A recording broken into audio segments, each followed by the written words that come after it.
వివేక్ని మీరు అపోజ్ చేస్తున్నారు, సరే మీ డిమాండ్ పరిష్కారం కోసం మీరు ప్రయత్నం చేస్తున్నారు, అది ఏం జరుగుతుందని సమాజం చూస్తామని నిర్ణయిస్తారు. కానీ కేంద్ర మంత్రులు ఈ రకంగా మాట్లాడుతున్నారంటే మీరు ఒకవైపుగా బీజేపీకి సంబంధించి ఒక మీటింగ్ జరిగింది 11 నవంబర్. కేంద్ర మంత్రులు దాన్ని ఎక్కువ చేయకు, ఈయనది తక్కువ చేయకు. ఇక్కడ తెలంగాణ గురించి మాట్లాడుకుంటున్నాం మనం. తెలంగాణ అడ్డుపడుతున్నది కూడా చెప్పండి అంతే. తెలంగాణ వరకు కాన్ఫిడెంట్ గా ఓన్లీ తెలంగాణ వరకు మాత్రమే ఒక మందకృష్ణ పోరాటం చేశారా? అట్లాంటి లేను. నా పుట్టిన రాష్ట్రంలో కాంగ్రెస్ పార్టీ జాతీయ అధ్యక్షుడు వచ్చిన రాష్ట్రంలో మొత్తం దక్షిణాది రాష్ట్రాల్లోనే మాదిగలు మెజార్టీ ఉన్న రాష్ట్రంలో అడ్డంకులు కల్పిస్తుంటే మేము మౌనంగా ఉండాలనా? ఓకే, మరి రామ్విలాస్ కొడుకో లేదా రామదాస్ అతోళ్ళు మాట్లాడుతారు కదా, మరి హర్యానా లాగిందా? ఏ స్టేట్కు చేసుకునే అధికారం ఆ స్టేట్కి ఇచ్చారు. ఆగిందా అంటున్నా. బీజేపీ చేసింది కదా, మరి వీళ్ళు మాట్లాడినాకనే చేసింది కదా. అంటే ఎందుకు వెనక్కి తిరిగిందంటే ఫస్ట్ సుప్రీం తీర్పు వచ్చిన తర్వాత, అది ఇంకా తీర్పు అని కూడా మనం పూర్తిగా చెప్పలేము.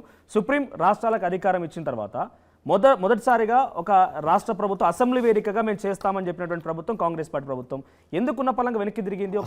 తీర్పు కాదంటున్నాను అంటే పూర్తిగా తీర్పు కాదంటున్నారు. సుప్రీం తీర్పు ఇవ్వలేదని చీఫ్ జస్టిస్ లాంటి 7 రాజ్యాంగ విస్తృత ధర్మాసనం ఇచ్చిన తీర్పు కాదంటే ఎట్లా? ఆర్డర్ కాదని రాజ్యాంగ వ్యతిరేకమని వాళ్ళు చెప్తున్నారు. స్టేట్కు పవర్ ఉందా లేదా అనేది చర్చ. ఓకే, 2004లో స్టేట్కు పవర్ లేదని ఒక తీర్పు వచ్చింది, అది తీర్పే కదా. ఓకే, ఆ తీర్పు మీదనే విస్తృత ధర్మాసనం ఏర్పడ్డది. ఆ తీర్పు తప్పని చెప్పేసింది, తీర్పే కదా. అందువల్ల మనకు మీరు మాట్లాడదలుచుకున్న అంశాలకు అనుకూలం అన్నట్టుగా మాట్లాడడం కాదు. 2004లో తీర్పు అన్నప్పుడు 2024 కూడా తీర్పే కదా. ఓకే, సరే, ఆ తీర్పునే రాష్ట్ర ప్రభుత్వం అమలు చేస్తానని రేవంత్ రెడ్డి అసెంబ్లీ వేదికగా చెప్పినా కూడా ఎందుకు కొంత ఆలస్యం అవుతుందో, ఎందుకు వెనుకడుగు వేస్తున్నారా? ఏమైనా జరుగుతుందా? ఏమైనా అనుమానం ఉందా మీకు కుట్ర లాంటిది? ఏంటంటే వ్యక్తిగతంగా రేవంత్ రెడ్డి గారు అనుకూలం వర్గీకరణకు. ఎగ్జాంపుల్ చెప్తున్నా, ఆయన ఎంఆర్పిఎస్ ఉద్యమంలో చాలా సభల్లో పాల్గొన్నాడు. ఒక జెడ్పీటీసీగా ఆయన రాజకీయ జీవితం ప్రారంభమైన కాంచి ఆయన జెడ్పీటీసీ గెలవడానికి ఎంఆర్పిఎస్ సహకారమని చెప్పాడు, ఎమ్మెల్సీగా గెలవడానికి ఎంఆర్పిఎస్ సహకారం ఉందని చెప్పాడు, కొడంగల్లో ఎమ్మెల్యే గెలవడానికి సహకారం చెప్పాడు, మన మల్కాజ్గిరి పార్లమెంట్లో గెలవడానికి సహకారం చెప్పాడు. ఆయా సందర్భంలో మీటింగ్లో పాల్గొన్నాడు, ధర్నాలో పాల్గొన్నాడు. ఉద్యమానికి ఆయా సందర్భంలో చేతునిచ్చిన వ్యక్తి. నేను వ్యక్తిగతంగా ఆయన అనుకూలం కాదని నేను అనలేను, అనుకూలం కాబట్టిగానే దేశంలో ఏ రాష్ట్ర ముఖ్యమంత్రి కూడా వెంటనే అసెంబ్లీలో స్పందించలే. కానీ రేవంత్ రెడ్డి గారు స్పందించాడు. అక్కడ తీర్పు వచ్చిన వెంటనే స్పందించాడు, అనుకూలంగా స్పందించి ఆయన ఏమన్నాడు, భారతదేశంలోనే అన్ని రాష్ట్రాల కంటే ముందు ఎస్సీ వర్గీకరణ అమలు చేస్తామని చెప్పాడు. ఓకే, గతంలో ఇచ్చిన నోటిఫికేషన్ కూడా వర్గీకరణ వర్తింపజేస్తామని చెప్పేశాడు. అవసరం ఆర్డినెన్స్ తీసుకోవతామని చెప్పాడు. ఇది 3 పాజిటివే కదా. మేము 2-3 నెలలు ఆయన పట్ల నమ్మకంతో అభిమానంతో ఉన్నాం. కానీ మీరు గమనించాలి, ఎందుకు ఆలస్యమైందంటే ఒత్తిడి. వాళ్ళకు ఒత్తిడి చేసే శక్తి ఉన్నది. ఎగ్జాంపుల్, ఆయన ఇచ్చిన వెంటనే వీళ్ళు మల్లికార్జున ఖర్గే దగ్గరికి పోయారు. మల్లికార్జున ఖర్గే డైరెక్ట్ స్టేట్మెంట్ ఇవ్వకుండా ఆయన దగ్గర ప్రధాన కార్యదర్శిగా పనిచేస్తున్న కేసీ వేణుగోపాల్ ఒక స్టేట్మెంట్ ఇచ్చాడు ఢిల్లీ నుంచి. ఏమని ఇచ్చాడు? ఎస్సీ వర్గీకరణ విషయంలో కాంగ్రెస్ అధిష్టాన వర్గం ఒక నిర్ణయం తీసుకునేంత వరకు ఎవరు ముందు అడిగేయద్దు, ఇంక్లూడింగ్ రేవంత్ రెడ్డికి కూడా ఈ మాట వర్తిస్తుంది అన్నాడు. అసలు ఎవరు ముందు అడిగేసిండ్రు? ముందు అడిగేస్తామని అన్నది ఎవరు? రేవంత్ రెడ్డి గారు. మరి మల్లికార్జున ఖర్గే డైరెక్ట్ చెప్పకుండా, ఎందుకంటే ఆయన మేనిఫెస్టో డిక్లేర్ చేసింది ఆయన చెప్పకుండా కేసీ వేణుగోపాల్తో అంటే ఆ స్పీడ్ తగ్గిందని అంటుండ్రు కదా. అంటే జాతీయ అధిష్టానం దగ్గర పలుకుబడి ఎవరికి ఉన్నది, ఎవరు శాసిస్తున్నారు చెప్పడం జరిగింది. ఇప్పుడు ఎన్నికల నోటిఫికేషన్ లేకుండానే ఉద్యోగాలు భర్తీనే లేవా? ఎన్నికల నోటిఫికేషన్, అది ఉద్యోగ నోటిఫికేషన్, ఉమ్మడి రిజర్వేషన్ విధానంలో ఏదైతే నష్టం జరిగిందో వర్గీకరణకు అనుకూలంగా వచ్చిన తర్వాతనే ఉద్యోగాలు భర్తీ చేస్తా అన్నాడు కదా. గతంలో ఇచ్చిన నోటిఫికేషన్ కూడా వర్గీకరణ వర్తింపజేస్తా అన్నాడు కదా. వర్గీకరణ లేకుండానే ఉద్యోగాలు భర్తీ చేసిండు కదా. మేము రోడ్డు మీదకి రావాల్సిన పరిస్థితి తీసుకొచ్చారు కదా. ఎవరు ఒత్తిడి ఉన్నది? వ్యక్తిగతంగా ఆయన వ్యతిరేకం అంటే కాదు, చరిత్ర సాక్ష్యం. మాదిగా ఆయనకైనా వ్యతిరేకం అంటే చరిత్ర సాక్ష్యం. ఆయనకు అండగా ఉన్నట్టుగా ఆయన చెప్పుకున్నాడు. మరి ఎవరి వల్ల ఆగింది? ఎవరి వల్ల జాప్యం జరుగుతుంది? వీళ్ళే. ఎవరి వాటా ఎంతో తేలాలంటే అసలు ఎవరు ఎంతమంది ఉన్నారో తేలాలి. దానికోసం సర్వే జరగాలనే డిమాండ్ వస్తుంది. మీరు సిద్ధమేనా? సర్వేకి ఒప్పుకుంటారా? ఏది మొదటికి రానియద్దు.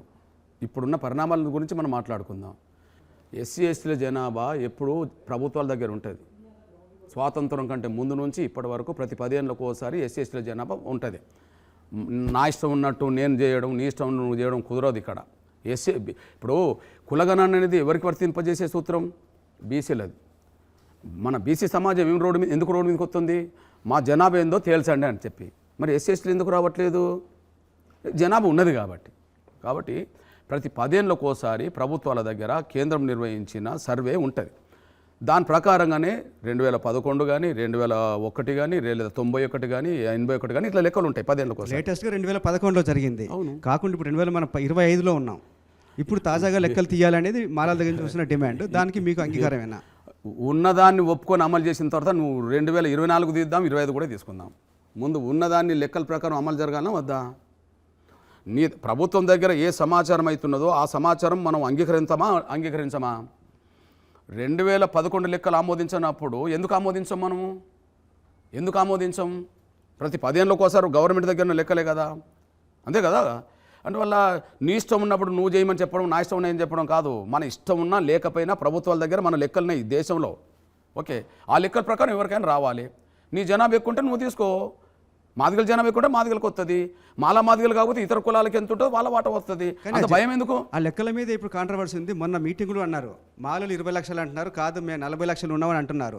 ఆ లెక్క తేలాల్సిన అవసరం ఉందా లేదా? అదే అంటున్నా బ్రదరు, లెక్కలు ఉన్నాయి కదా అంటున్నా నేను. ఇప్పుడు నేను 1 కోటి మంది అంట, రైటా? నువ్వు 30 లక్షలు అంటావు, రైటా? ఏది రైట్ వాళ్ళ దగ్గర ఉన్నది కదా. కృష్ణమాదిగా చెప్పింది ఆమోదించద్దు, ఇంకోటి చెప్పింది ఆమోదించద్దు. వాళ్ళ దగ్గరనే ఆమోదించుకుంటారు కదా, వాళ్ళ దగ్గరనే ఆమోదించుకుంటారు కదా. దానికి ఎందుకు ఇబ్బంది? కేవలం ఏదో ఒక పేరు చెప్పి వర్గీకరణ అంశాన్ని జాప్యం చేసి వర్గీకరణ లేకుండానే చదువుకునే అవకాశాలు, ఉద్యోగాలు ఎంతకాలం దోసుకోవాలో అంతకాలం దోసుకోవాలని వాళ్ళకు ఒక కుట్ర. లేకపోతే ఉన్నదాన్ని ఎందుకు ఆమోదించలేము మనం? చాలా మంది మాల సంఘ నేతలు ఏం చెప్తున్నారంటే రాజ్యాంగబద్ధమైన వర్గీకరణ కావాలంటున్నారు. అది ఉభయ సభల్లో బిల్లు పెడితేనే అది కరెక్ట్ ఉంటుంది, లేకుంటే మళ్ళీ ఇప్పుడు చేసినా మళ్ళీ అది కొట్టుడు పోతుంది, దానికి శాంటిటీ ఉంటుంది అంటారు. మీరు ఏమంటారు దాని గురించి? అసలు రాజ్యాంగ పరిధిలో సుప్రీంకోర్టు ఉన్నదా, రాజ్యాంగం పరిధిలో లేకుంటున్నదా సుప్రీంకోర్టు? న్యాయ వ్యవస్థ ఇప్పుడు మీడియా నిర్వహిస్తున్నారు. మీడియా రాజ్యాంగ పరిధిలో ఉన్నదా, రాజ్యాంగ చట్టంలోకి దూరం ఉన్నదా? ఈ దేశ ప్రజాస్వామ్య వ్యవస్థ 4 స్తంభాల మీద ఉన్నది రాజ్యాంగం ప్రకారమే. చట్టసభలు, బ్యూరోక్రసీ, న్యాయ వ్యవస్థ, మీడియా. అంతేనా? రాజ్యాంగ చట్టంలో లోబడి మీడియా నడుతుందా, రాజ్యాంగ చట్టంకి అవతల నడుతుందా? న్యాయ వ్యవస్థ అనేది రాజ్యాంగ చట్టంలో భాగంగా న్యాయ వ్యవస్థ ఉన్నదా, లేకపోతే రాజ్యాంగ చట్టానికి అవతల ఉన్నదా? 2004లో మీకు అనుకూలంగా తీర్పు వచ్చినప్పుడు అది ఫైనల్ అన్నారు కదా మీరే. 2004లో స్టేట్ పవర్ లేదన్నప్పుడు ఓకే, స్టేట్ పవర్ లేదు కాబట్టి ఇక పార్లమెంట్లో బిల్ వద్దు, ఎక్కడ బిల్ వద్దు, సుప్రీంకోర్టే ఫైనల్ అన్నారు కదా.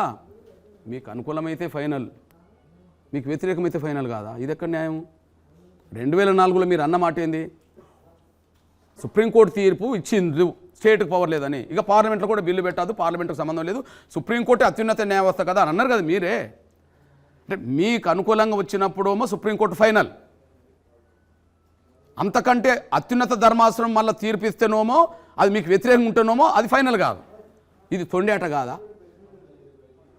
ఏదో అంటారు చూడు, కాలుకెత్తే ఏలుకెత్తే కాలుకు అనే మాట. బ్రదర్, 2004 2024 తీర్పు వచ్చేలోపు నేనే పార్లమెంట్లో బిల్లు పెట్టాలని పోరాటం చేశాను, మీరు మర్చిపోవద్దు.